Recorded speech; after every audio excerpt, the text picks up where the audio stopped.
Welcome to Sensation TV. What is going on, everyone? My name is Jason Latayad, and in this video, we're going to be going over the very basics of Premiere Pro. Now, this is going to be useful for anyone that's transitioning into a new editing software.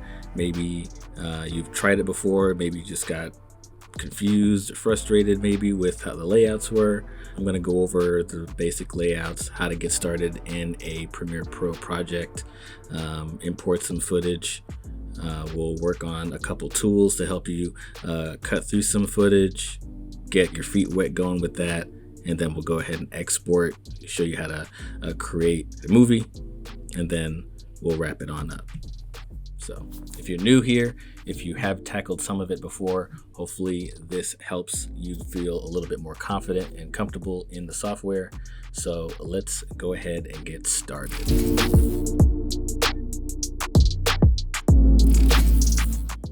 All right, as soon as you open up Premiere Pro, you're going to get a dialog box that looks like this.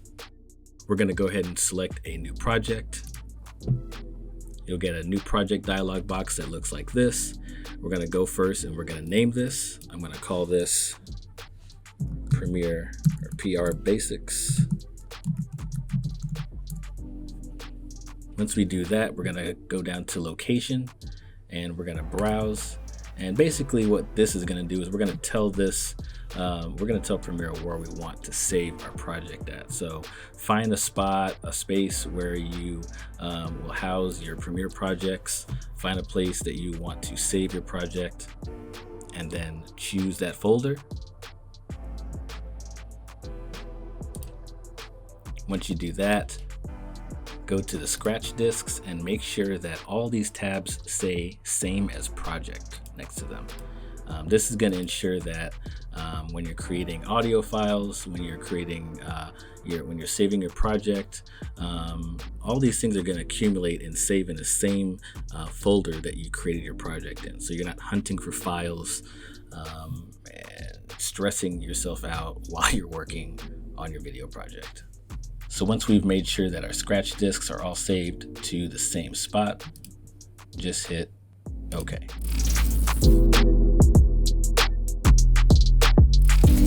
Now that we've created a project, you're going to have a layout that will look something like this. This is actually a custom layout that I use when I edit my projects, but for this case, I'm going to change it up. So this will give me a good opportunity to talk about workspaces real quick.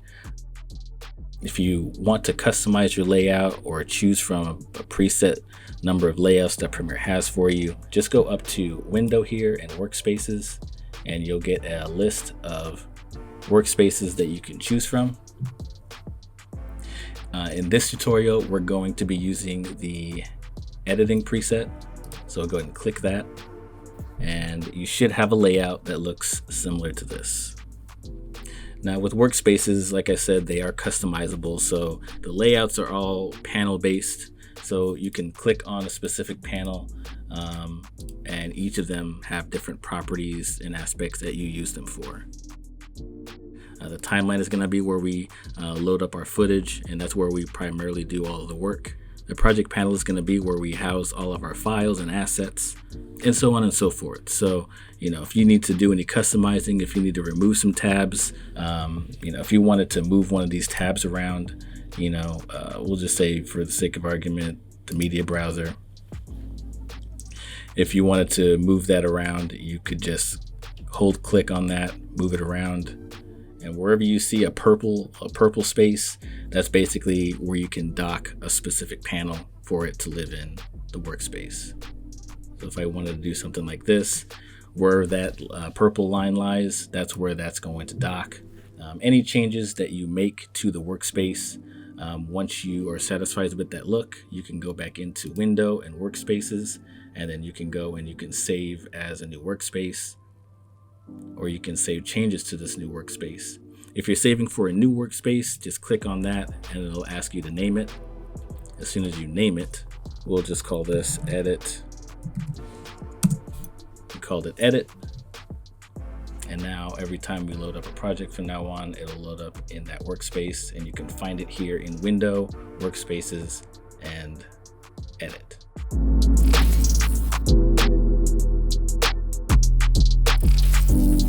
Okay, now that we've got our layout for our project set, we're going to go ahead and create a sequence. Now, sequence is basically like a composition in After Effects. Basically, this is what we create to do the work we're going to do inside of Premiere Pro. We can't just do the work. We have to create the project, and then we have to create a sequence in order to do the work. That's going to create the timeline that we're going to be seeing. If you see here by timeline, it'll say no sequences. We can't do any work with video until we create a sequence. So to do that, we're going to go to File, go to New, and we'll select Sequence. If you're like shortcuts like I do, you can also hit Apple or Control-N, and that will bring up the next dialogues we're about to see. Now from there, we have this dialog box for new sequence. Premiere Pro has a ton of sequence presets for us to choose from. I'm going to keep it real simple for you today. We're going to go with standard digital SLR 1080p timeline. And you can see all the parameters in the preset description. If you click on the settings, you get another version of how that looks. And then you can even name the sequence too. So we're going to name the sequence the same as our project. Premiere Basics. We're going to hit OK. And now that we've got a sequence, we've got a timeline ready for us to import footage. So we're going to do just that right now.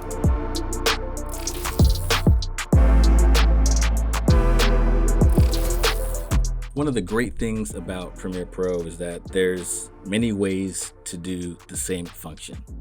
The same thing goes for importing footage. You can go into the project panel, which is what we have selected here. You can double click and it'll bring up a window for us to find file footage for us to bring in and import footage. You can also go to File, Import, and import that way. You can also select Command or Control I, and you can import footage and bring up that same window that way. But another way that I'm going to show how to import footage, and I think this is a standard that I've grown to use and it's just super effective, that's the media browser.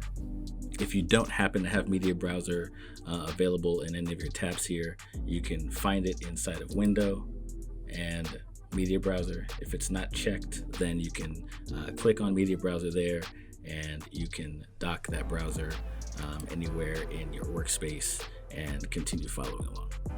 I like using it because it keeps me inside of Premiere Pro at all times. It brings up all of your hard drives, your file structures and everything like that, and you can find the footage that you want to bring in this way. And so if we were to find some footage that we want to import, I'm going to bring in some footage here.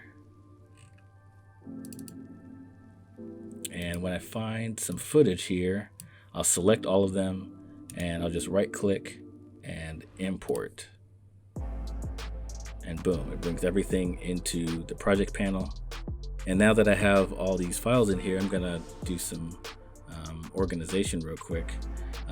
I get into the habit of doing this because I'm really big on organization, and I think that if you want to be an effective editor, you want to know where your files are, you want to know where everything is, and I'm super critical about all that stuff. So one thing you can do in the project folder is creating bins. Creating bins is going to basically create a folder hierarchy of all the stuff you have for your project, and it just helps to keep you organized. So I'm going to right click inside of the project panel, create a new bin. I'm going to call this footage, and I'm going to select all of my footage, and I'm going to drag that in the folder. So now I can keep things pretty tidy while I'm working, and if I need something in particular, I know exactly where to find it. When I work on projects, I have a template project file that I use, and I have folders for my assets, my audio, and they're separated by sound effects and music and voiceovers and graphic files and things of that nature. So I have everything set up in folders. This way I can separate everything and I know what is what. So in this case, we've got our footage here. We've got our sequence here. I'll normally, if I have, a handful of sequences that I'm working between, I'll create a folder just for all my sequences and I'll put them all in there. But there's just the one in here, so we'll leave that alone. And we'll just continue from here.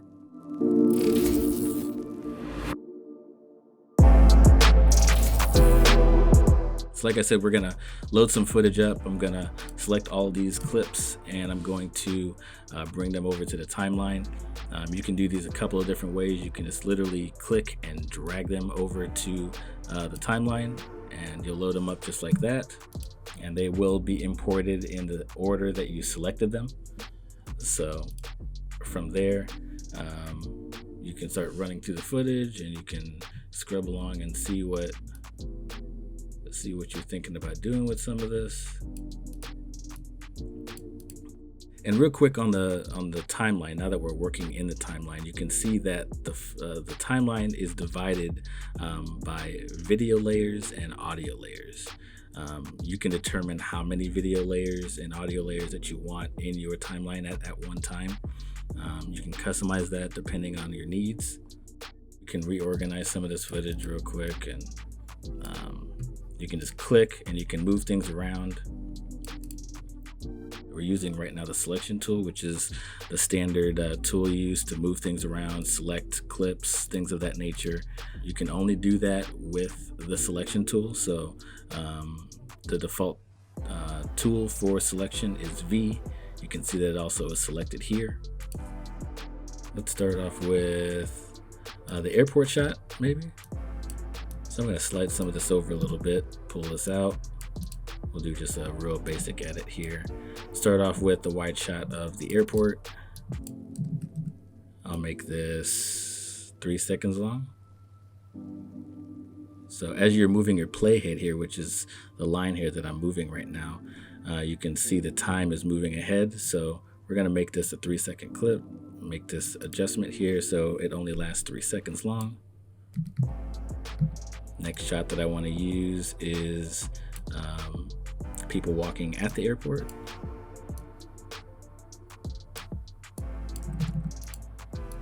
And we'll make that also 3 seconds long. So we'll go up to 6 seconds here, make an adjustment. Shortcut that I like to use while I'm editing footage, sifting through them. If you know letter Q and W, those are crucial shortcuts to learn. Q will basically cut off a clip that's anywhere before the playhead. So at this point, second 16 frames in, if I hit Q here, it'll cut everything behind this. So everything here, cut it off. And if I go back to that same spot, if I hit W, it'll cut off everything after the playhead, doing the same thing. So you can imagine how fast you can make edits while you're cutting if you're just using those two buttons alone. You can cut bad parts of your footage out really fast just using those two tools. Another thing we can do to cut footage, like we were doing before, is with the razor tool. So if you click on this razor tool here or just hit the C button, you'll bring up the razor tool. So now we're out of the selection tool, we're in the razor tool now. If we go over to any part of the footage, we can go and we can click, and you don't need to have the playhead here. You can literally click anywhere in here. You can click and you can start making cuts. And you can cut anywhere, it doesn't matter. And you can just make a series of cuts all over the place. And so you can cut here, and then if you don't want this shot for whatever reason, then you can cut it off. Same for this, boom, whatever you want to do. So do that. We'll start off with that, go inside. We'll get a shot of this. Go here to the 9-second mark, hit W, and then we'll do one more final shot, and we'll use Union Station. Why not?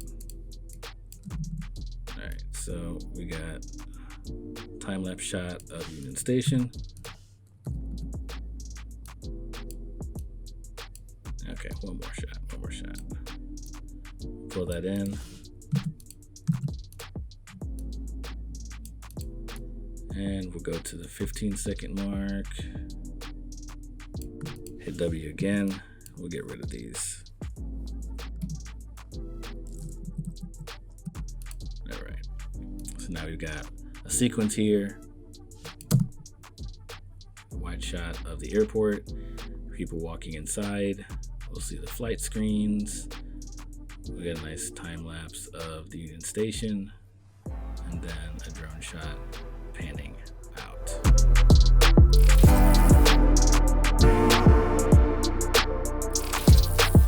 So next thing we'll learn real quick is about transitions. Transitions are basically basic effects that transition you basically from one shot to the next. If you click in between clips here, and you'll see this little arrow transitions to this little red mark here. If you right click inside of that, you'll get an option to apply a default transition. If you click on that, the default transition typically is the cross dissolve, and you can see that with that here, it transitions into a dissolve as opposed to a hard cut. If you don't like the length of that, which is default at 12 frames, you can double click on that and you can adjust the duration. If you want to make it 6 frames, or you want to make it 3 seconds, you can adjust it that way. You get a really long transition that takes forever, or you can go back and make it, like 3 frames and it's super short.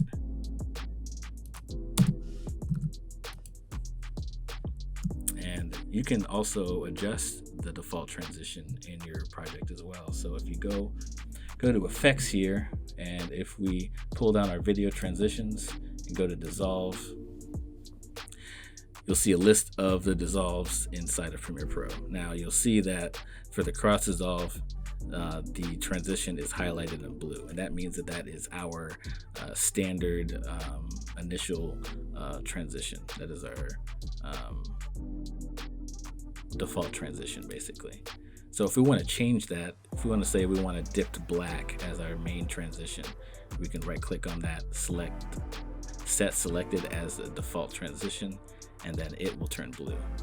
So now if we want to go back and delete this cross dissolve, we can right click, dissolve, dipped black is now the default, and boom, it'll do that.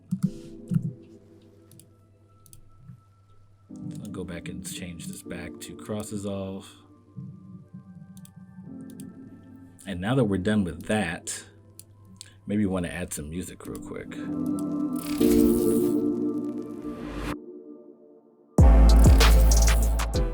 All right, so now that we got some music in here, I'm going to bring this into the timeline. I double clicked on it here, and now you can see the entire waveform inside the source monitor. And then when you want to bring it into the clip, you can either bring the file in, drag it in that way, or inside the source clip, you can drag down this audio button here, and you can just bring that down and it'll do the exact same thing. So I don't know if you can see it here, but if I open this, and you can do this by holding option and then dragging up or down, and you can widen the size of any of these tabs here, any of these layers, so you can see more of what's going on. You can kind of see what we're working with here.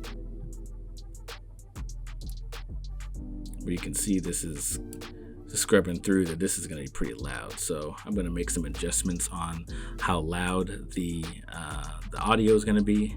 You can do it the simple way by just grabbing this line here, which is your volume level, and you can bring this down and it'll adjust by the dB. Another way you can do this is if you just click the audio file. I'm going to select the G button here, and you're going to get an audio gain here. And what I'm going to do is I'm going to normalize all the peaks. So I'm going to click on normalize peaks, and I'm going to set the highest I want the peaks to be at is -12. So as soon as I do that, all the peaks are going to adjust. So the peaks, meaning basically the highest points in the entire audio file, I want them to be no higher than -12. So we'll play this through real quick.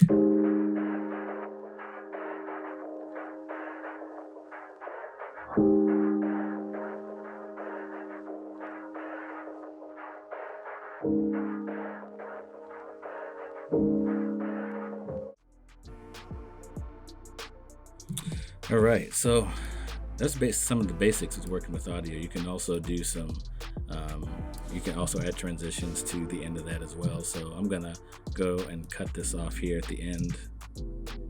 You can cut this off or end the audio clip here by eraser tooling it here with C and putting that and then deleting it. You can also remember that handy tool I told you about with W. You can go to the end of the timeline here, hit W, and it ends the clip right there. And then what I'll do is I'll right click at the end of the audio clip, and I'll add a default transition to that.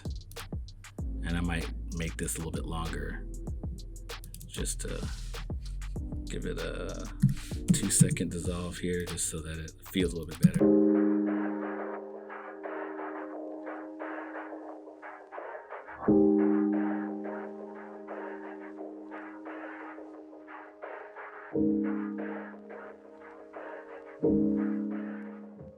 Now, if you wanted to be really kind of creative, with your edit, you could have the edits cut to the beat. So you could do something like, you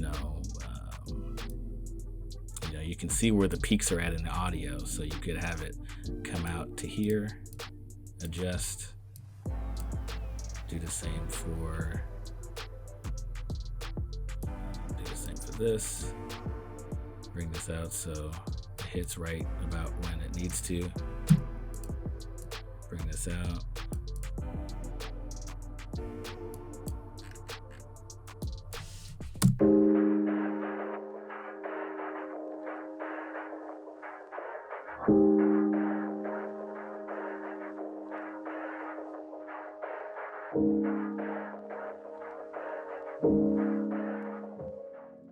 Something like that.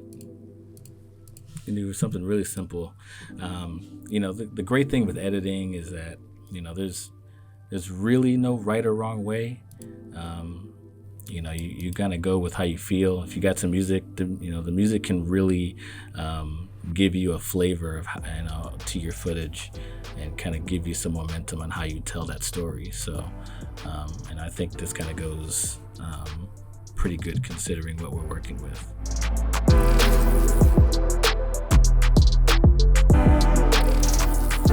That's basically a basics of Premiere Pro in a nutshell. I kind of wanted to give you the real basics of Premiere without getting too much in the weeds of all the panels and like what every single piece of option does inside of it. We can get into that as we progress in more tutorials and more projects and things of that nature. I can give you more of the nuances and the finer bits of details and what every little thing does. But I think just as an overview, I think this kind of covers things pretty well. So I think the last thing we're going to do is I'm going to show you how to export this real quick, and then we'll call it, and that'll be that. So once we've got our edit down the way we want, I'm going to export by going to File, Export, and Media. You can also just hit Apple or Control M, and we'll get a dialog box here that gives us some export settings. What we'll do is we'll keep this real simple here. We'll make sure our format is set to H.264, which is a standard exporting codec. We'll make sure our preset is set to match source high bit rate. You know, if you're uploading to something like YouTube, there are some YouTube settings down here that you can go to depending on the footage you're working with. Same for Facebook. There's just a ton of different options here. You even got some for Twitter now. So we got that. Then we'll go to the output settings. We'll go to output name, and this is where we'll name the video, and then we'll set a save. We'll set a place to save it.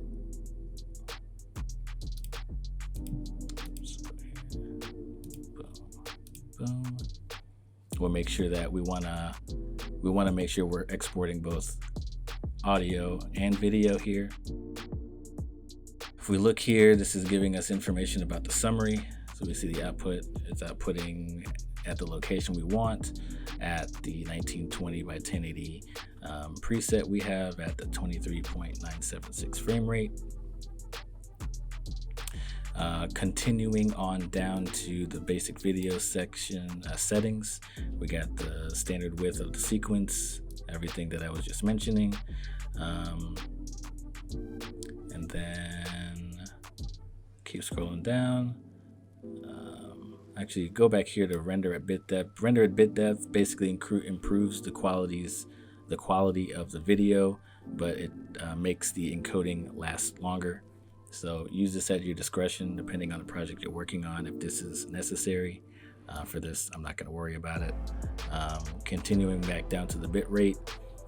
For bit rate encoding, I'm going to leave this alone here, but the target bit rate is going to determine the overall quality of the video. So if you increase this number here, the megabits per second, then the quality of the video overall is going to be much better, but it's also going to increase the file size. So if you notice here, we've got the target and the maximum between 10 and 12, and on the bottom here, our estimated file size is 19 megs. Well, if I bump this target rate up to, let's say 25, that estimated file size is gonna bump up to 48 megs. So you want to be careful and kind of ride the fine line of how much quality you want out of the video versus the file size. Use that at your discretion, based on the length of your project and all the things you've compiled into it to make it what it is. So once you've done that, then you got one more option here for maximum render quality. This is kind of similar to the other option above. Gives better quality but increases the encode time. Once you do that, then you just hit export. Premiere Pro is going to go through and analyze the audio files and the video files and everything like that, and then it's going to start encoding it, and then boom, done. Once you have your video,